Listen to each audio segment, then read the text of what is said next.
हाय। कैसे हैं आप? उम्मीद है आप स्वस्थ होंगे, मस्त होंगे और अपने कामों में व्यस्त होंगे। दरअसल काफ़ी वक्त हुआ कोई इधर पाठ नहीं कर पाया और नहीं आप तक कुछ पहुंचा पाया। तो चूँकि कारण ये है कि जो जिस माइक से मैं रिकॉर्ड करता था आवाज़, वो माइक अब मोबाइल में सपोर्ट नहीं कर पाता है।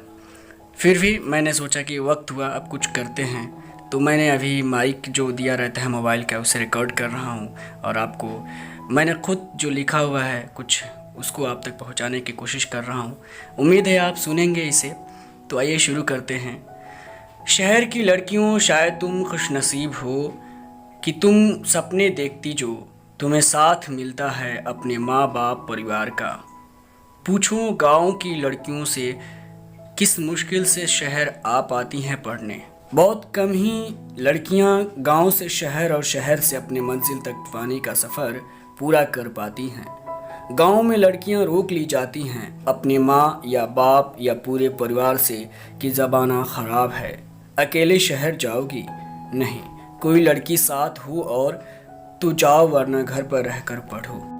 सच है, माँ बाप गांव से लड़कियों को शहर भेजने में डरते हैं कि उसे कुछ हो ना जाए। मैं उन माँ बाप से कहना चाहूँगा, आप जिस बात से डरते हैं सबसे पहले उस डर को ख़त्म करना सिखाइए अपने बच्चों को। उस डर के बारे में बताइए अपने बच्चों को।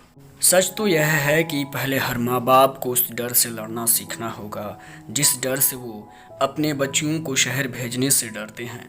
फिर वो अपने बच्चों को बताएं कि तुम्हें किन किन डरों का सामना करना है और कैसे करना है।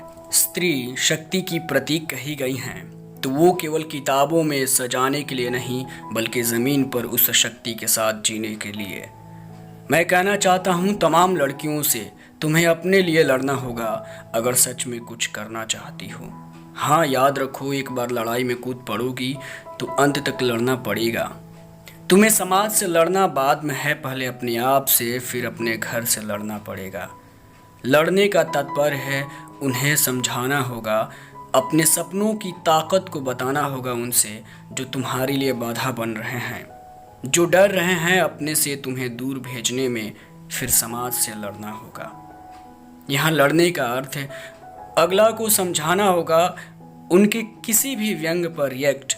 चूँकि पुरुषवादी मानसिकता है अभी, इसलिए तुम्हें रिएक्ट भी नहीं करना है। जब अति हो तो वुमन पावर का इस्तेमाल करो। ये तुम्हारी लड़ाई की शुरुआत होगी क्योंकि लड़ाई लंबी होगी। सुनो लड़कियों, असल बात क्या है ये कि तुम्हें शहर भेजने में माँ बाप कतराते हैं उन लड़कों से जो राह चलते घूरते हैं तुम्हें अपने जाल में फंसाने के लिए हर संभव चालाकी करते हैं। फिर बहुत से सर झुकाने वाले कुकृत्य कर जाते हैं। और सुनो, ये कुकृत्य तब घटता है जब तुम लड़कियां शर्माना शुरू करती हो। जब तुम्हें डट कर लड़ना होता है तब तुम शर्मा जाती हो। देखो, तुम्हारा शर्माना कुदरती देन है, ये तुम्हारी खूबसूरती को बढ़ाता है। लेकिन हर जगह मत शर्माओ। हर जगह शर्मा कर चूक जाती हो तुम और तुम्हारे साथ घात हो जाता है। और इसी घात से तुम्हारे माँ बाप डरते हैं और अकेले घर से बाहर भेजने से घबराते हैं। सर पर दुपट्टा रखो अपनी खूबसूरती बढ़ाने के लिए, न कि किसी से शर्माने या खुद को छुपाने के लिए। मेरी बात समझो, क्या कह रहा हूँ मैं। जब तुम्हें मुझसे दिक्कत हो तो मुझे भी मेरे होश से जगाओ, न कि तुम ही होश गवा बैठो। मतलब जब तुम घर से सड़क पर निकलोगी, तुम्हें बहुत से भंवरे घेरेंगे, तब तुम्हें बचना है उनसे। नहीं बच सकती तो उन भंवरों को परखना है कि कौन तुम्हारा साथ देना चाहता है और कौन तुम्हें इस्तेमाल करने की फिराक में है।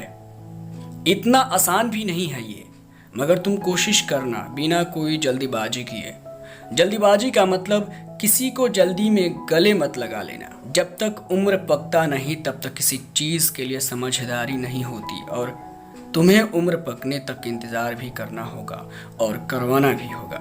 मतलब तुम पहले अपने सपने को जियो, फिर इधर उधर नज़र लगाओ। कुल मिलाकर कहना है तुम्हें लड़ना होगा अपने ख्वाहिशों को पूरा करने के लिए, घर से, संबंधियों से और समाज से और मुझसे भी। पूछो मुझसे क्यों? अगर इसका जवाब न तलाश पाओ, खुद को संतुष्ट न कर पाओ, तब मुझसे पूछना क्यों।